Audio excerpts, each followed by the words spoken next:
Hi everyone. Today I am continuing my little mini series about my channel plans for this upcoming year of 2024. I first talked about why I'm going to, like, for the most part anyway, like stop watching, the how to improve your channel slash content and videos, because I just felt that was holding me back from, a lot of things, and just like finding my own genuine voice and style and like such. Well, obviously you can review the video if you want, and this one is going to be talking about specific plans for my BookTube and AuthorTube content, which have always been the primary bread and butter of this channel, at least since I started seriously making videos again in September of 2021 after a 9-year break. Most of my first earliest videos, if you go back and order them from like oldest to youngest, they'll be like, cute animal videos. Obviously I've changed track very much since I like returned to making videos, and I will be repeating probably a number of points from prior videos about like channel plans in past years, because obviously I haven't had time to get to all of those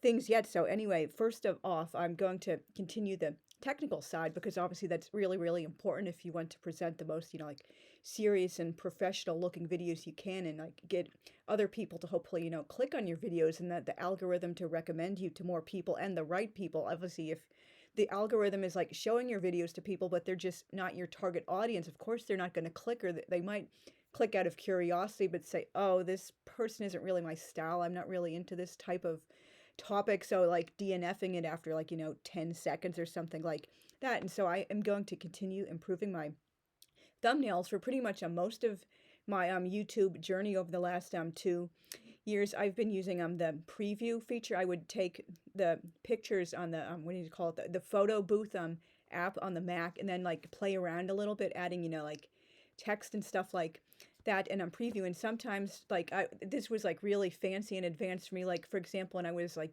doing the video ranking Hermann Hesse's novels, and the videos I did about Damien and Steppenwolf, I just like did all the different covers of Hesse's novels, like copying and pasting the little thumbnails and stuff, and like different editions of Damien and Steppenwolf, and then I would put like the text box and the lines and stuff above that. That was really high tech for me, but I've come to realize, Canva isn't really nearly that difficult and time consuming as I was led to believe it would be, at least in the like the basic free service, which I am using. All you do is like you go to the free templates, you decide this would really match the style of video, and then you upload your own images, and like you choose the the typeface and the color and the font and stuff like that. And I hopefully it's doing a little bit better. It's making my videos look, I mean my thumbnails look maybe a little bit more appealing than they used to. So slow steps forward. Maybe if like I do get like enough subscribers and like regular views and comments and stuff in future, I will feel it's worth it to spring for like a pro or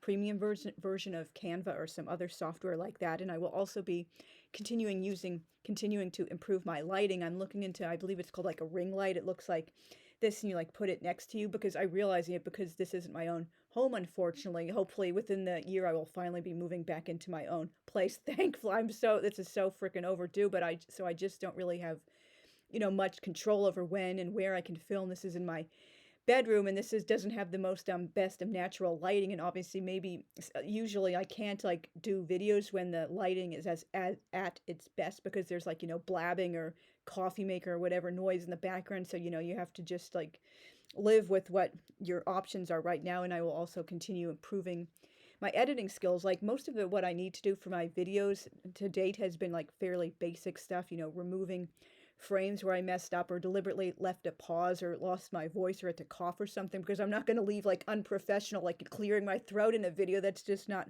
what I am about. Or like editing out like drinking water or something like that, or just putting text into the video to like clarify a point, or like I made an embarrassing mistake, like for example I said the wrong title or the wrong date or something like that, or primarily just inserting pictures into my videos. It's been a really fun learning process for me, but like maybe there are a few other things here and there I could still like stand to learn about editing. And also for my fountain pen videos, obviously this is like off topic for my future plan video. I'm starting to do more fountain pen and like pen and ink and stuff content, but I came to realize like I really need to get some technology to enable me to do like overhead videos. So like instead of like pulling down the computer screen, so the viewers can see me like writing, and then I like hold the notebook up to the screen like close up to so they can like see better what I have written like I need to like do it so like the video is like I guess like on a tripod arm like next to me and looking right down, so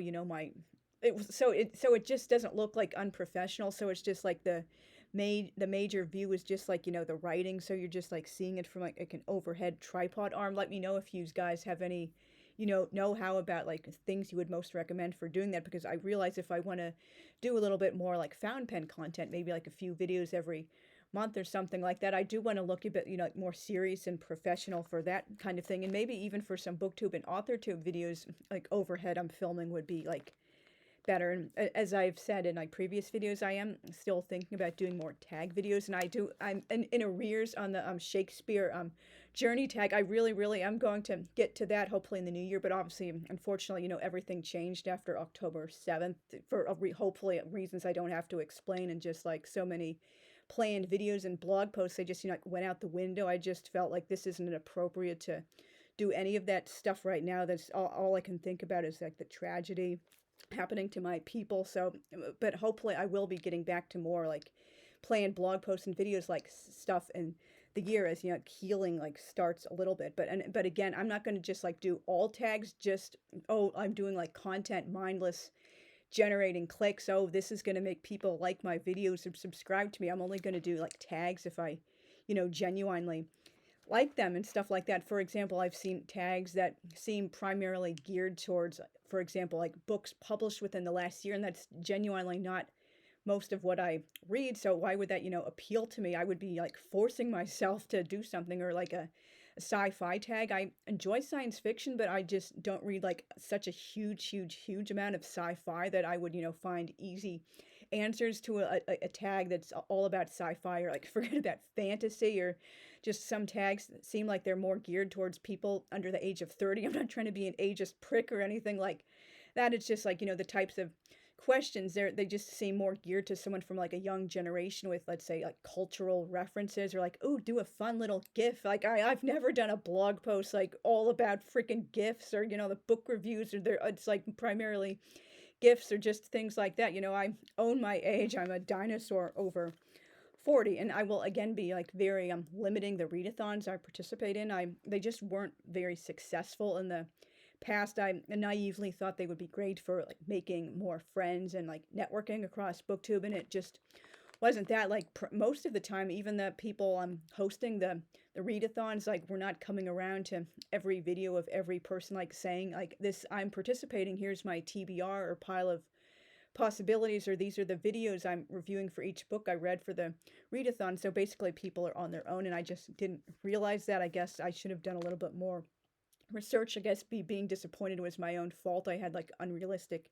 expectations, and I will be only doing readathons that genuinely appeal to me. For example, the Historathon readathon I'm looking forward to participating in. Again, I'm sorry I didn't do more videos for it in this past year for the 2023 Historathon. Like hopefully I will start to improve, but I just like genuinely, it's again like flying by the seat of my pants, to just like trying to figure out, how are you supposed to do readathon videos? Should you just announce your like TBR and like a little synopsis and stuff why you were interested in the book, or should you do like separate review videos for every book, or a mid readathon, or mid quarter or mid month like wrap up, or like the end of the readathon, like end of the month, whatever, wrap up? So like so many people do different things, and it was just kind of like confusing to me figuring out how I was supposed to do these readathons. And if I do ever have enough clout on booktube, I would still really love to host a Jewish themed readathon for Jewish American Heritage Month, which is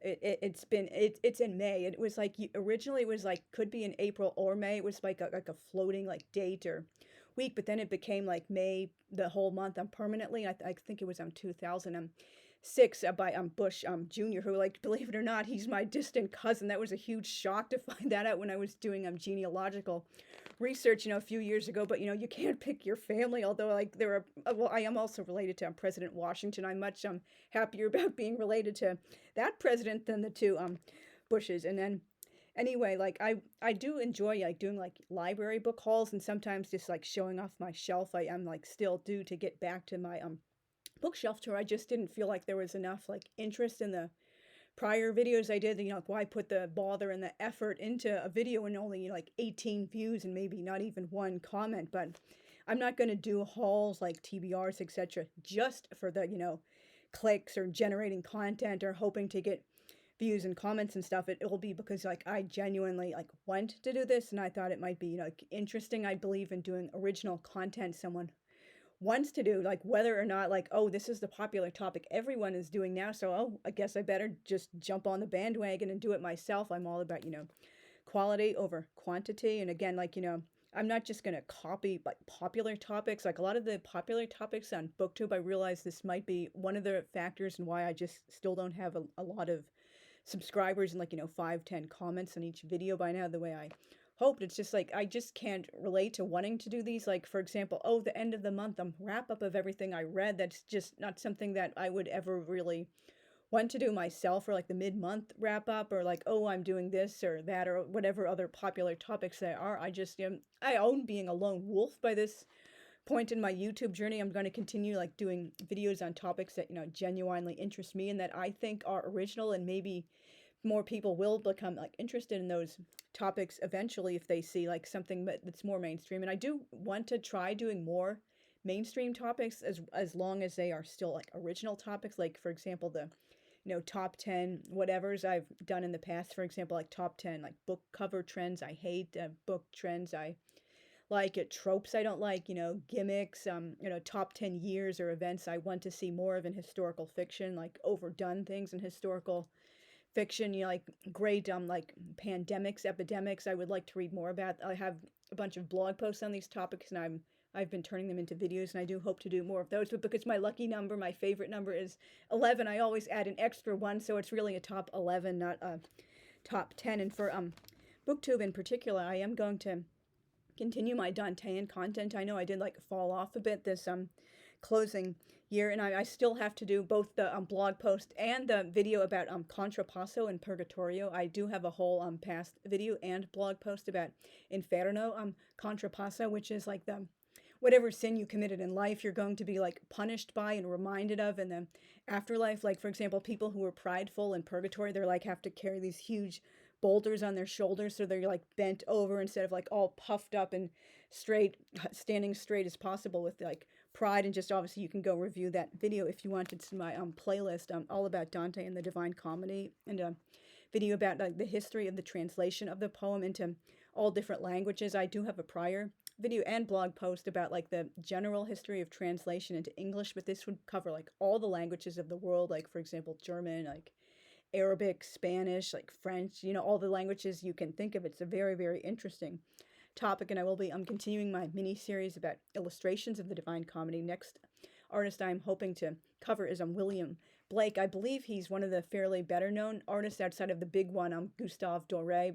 Blake did lots of like beautiful watercolors, but unfortunately he did not finish all of them. But that's kind of their beauty. They look, so raw and real and like unfinished. And Sandro Botticelli, who did not one but two illustrations of the Commedia editions of it, and then Master Pico. I'm not really wild about his illustrations, but he did a lot of them, so they have to be covered. And Giovanni Di Paolo, who illustrated Paradiso only, and he had two still unidentified artists who illustrated the other canticles. So that's going to be really fun to get into that. And I will eventually, of course, be doing Gustave Doré, but I just feel like it's kind of like expected to do him. He's the best known artist of the Commedia, so just like save him for last instead of, oh, that's a foregone, after, not an afterthought, but just a foregone conclusion doing him first. I'm just going to do the opposite of that. And I also have to do a video about La Vita Nuova, the Dante's probably second best known book after the Commedia, and I really do feel a lot of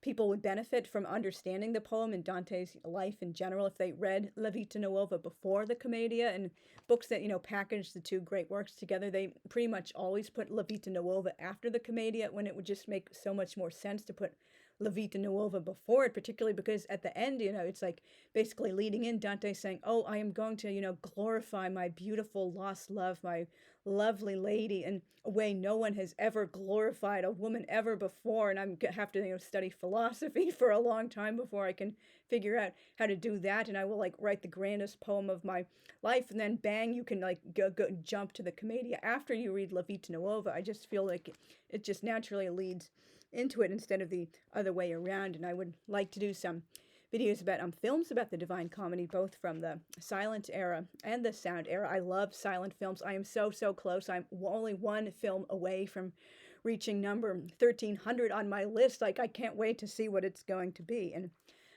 a video about Beatrice Portinari, that would be really cool to do. It would be based on my blog post about her, and I would dress up in my medieval purple velvet costume, which I love wearing for my Dantean videos, and a general summary of each canticle, a video about the Italian language. And again, I mentioned like the top 10s and things like that. And let's see what else. Oh yeah, I'm going to, for the AuthorTube section of BookTube, and I do feel that has a lot of crossover. Like, for example, even if you're not a writer yourself and that wouldn't interest you as like a writing guide, you can still learn about like the topic maybe that interests you or something you've been reading about. Like, for example, how to write an Eastern Orthodox Christian character. Like, tell me about, oh, have you read any books about like Eastern Christian characters you would recommend, or do you like that as a topic? Would you like to learn more about that, or like reading books about like amputees or just things like that, or like the post World War II housing crisis and the move to suburbia? Is that something you personally experienced, or you've read about that in books? So, just things like that. I have so many like how-to writing guides on my blog. I'm really looking forward to turning into videos over time, like, salvaging old ideas, like gimmicks, settings. I would like to see more like, point of view and tense choices, again, that has crossover. Like, for example, what do you like reading more? Do you like the classic default third person past tense, or do you like present tense, or do you like first person, or do you like third person present tense, which I do in some of my books? And by the way, I started those books, those series, family sagas, like years before it became a trend. Like, oh, doing YA, got to do first person present tense no matter what, or just like people trying to be artsy. It's not YA, but just, oh, I'm doing present tense third person just because it's a cool trend, not because it really works perfectly with this like particular story and set of characters. I just wish people would be like, think longer and harder before, oh, first person present tense, because that's what's cool now, and I'm not even going to consider like third person past tense, because that's like gross and icky and musty. And also, I'm still long overdue to do some ArtTube videos, just showing off my art supplies and like some of my art projects. And again, I do feel that would be like much better served by like if I had like overhead filming capabilities, particularly if you're like just holding stuff up to the camera doesn't cut it sometimes. It just looks more professional and cleaner just to have like the unimpeded like view from above or from the side of what you're writing or doing like artwork and stuff. It just looks like kind of awkward and like amateurish if you just like you're lowering your camera and you're like seeing it like flipped backwards. So anyway, that's obviously something I need to learn more about. And again, like it would be like fun to do some collaborations with other people on BookTube and AuthorTube. Obviously no pressure, like trying to make people feel guilty, but it would just be like fun to do some more collaborations with people. Like maybe you're interested in interviewing me about like one of my books, or where you saw a video I did about like a topic you were interested in, or you did the same topic, or you saw me announcing I'm going to read a book for like a readathon, and you're also reading some of those same books, and we can like talk about our experiences. And it would be nice to do another buddy read. Like so far in the like 2 years and some months over I've been on BookTube now, I have only done one buddy read, and it would be nice to change that. But of course, I'm not going to like be so like presumptuous and like chutzpahdik to like, oh, by the way, like I don't know you, but would you like to do a buddy read? Or like, you haven't invited me, but, or even like mentioned it or hinted at it, but can we do a buddy read? What I would only ask someone like outright if like that person like was saying, oh, he or she was going to be reading a book, and that person like knew me very well, like we left lots of comments on one another's videos, or like talked in the comment section of their own video or whatever many times. I'm just like not gonna, oh, surprise, I want to do a buddy read with you and you don't even know me from Adam. I just feel like maybe it would be better if I were like, stronger, closer friends with people before I started feeling like, oh, maybe it would be appropriate to ask, and they wouldn't be surprised or feel like it was out of the blue, or create an awkward situation if they just weren't interested in doing a buddy read with me or that particular book or whatever. Like no one likes feeling humiliated is what I'm going to say. And I guess I got through a lot of these topics last year. That was good. I obviously, it's good to like plan ahead, even though like I'm believing you like flying by the seat of the pants, but I did accomplish a lot of the video topics which I did want to do last year, and like the topics, oh yeah, like typefaces, that would be like a fun video to do. And just like, again, RTube, other videos. I got the ice skating videos about writing about that in historical fiction. Oh, and background on my books, that would be really fun, particularly, hopefully, if everything goes well, I will be publishing Lucky Number 13 by the end of 2024. Obviously, nothing is for sure. First, I have to finish up the radical rewrite and then like go through it and do a little bit more edits. Particularly, there were a few chapters early on. This is the book formerly known as The Very Last. It's the third of the 4 books in my prequel Atlantic City series, set over the course of the year 1940. I left a few chapters to like get back to do their own radical rewrite, so I could just like move on. And there's hopefully not too much work left when I get back to the radical rewrite. And then after like fixing up those like few chapters I left, I'll just like basically fly through it, and then hopefully it will be finally ready for publication by the end of 2024. And I have also recently finally gotten back to my long deferred the 4th book with my Russian characters, A Dream Deferred, Lyuba and Ivan at University. It's set from September 1948 to sometime in 1952. I'm not sure when the epilogue will take place. It'll probably be sometime in the autumn of 1952, and I'm so excited. I have like a few more chapters left to write, and then I have, obviously this is like a whole topic for its thing, but you know, like shifting things around. I got the dates wrong for the start of a couple of fall semesters, so obviously like some chapters and sections and scenes have to like, you know, move around, and then a bunch of new chapters have to be written for like materials I took when I was like going through and making notes about, you know, fixing things up and like what needs to be changed during like radical edits. And that, hopefully, if everything goes well, I will be publishing that on the 6th of August of 2025, or the 9th of August, like depending what date it is ready by. And those dates were deliberately chosen because obviously like in the book, one of the major things is the character Katrine goes to Japan for 8 months to do some research on the true, like, you know, hushed up aftermath of the atomic bombs. And like the 6th of August 2025 will be the 80th anniversary of the bombing of Hiroshima, and the 9th of August will be the 80th anniversary of the bombing of Nagasaki. And if you're interested in my views on that particular topic, which, you know, is a hill I will die on, you can check out my video in my book reviews playlist called Nagasaki: Life After Nuclear War. I just feel so strongly about that. And you can also check out the op-ed Katrine writes in Journey Through a Dark Forest about why she like felt like, you know, the bombings were like a completely unjustified war crimes. Like it's like, I think like 10 or so, I don't know, maybe not 10 pages, I think it was maybe like 5 pages when I did it double spaced, and it just basically like lays out all the reasons I have those very strong feelings. It's based on actual historical evidence, not like, you know, feelings or because I'm a pacifist or whatever. It's actual like evidence. But obviously you can go check that out, that video I wrote on video I did on the book Nagasaki. And so basically that covers all the basic, you know, general outline plans I have for my BookTube and AuthorTube channel in the coming year, and my plans for like, you know, upping my game with editing and thumbnails and lighting and stuff like that. And I do have another video coming in this like little mini series about channel plans for 2024, about, you know, content I'm doing for my like fountain pen stuff. My primary topics will always probably remain on BookTube and AuthorTube, at least for the like near future. But I am like I've been doing some more videos about fountain pens, and like these are like 2 of them. They were conveniently right on my desk right now. I have maybe, I think, close to 30 fountain pens right now. I really love them, and I'm really looking forward to doing some more videos about that, you know, side of my interest and hobby. So if you're interested in like fountain pens, just, you know, check out those videos. I'm really looking forward to doing them. And so thank you very much for watching. Let me know in the comments what you think of my plans, what your own plans are for your BookTube and or AuthorTube channel in this coming year, and I will see you again very soon. Thanks for watching all the way to the end. Bye.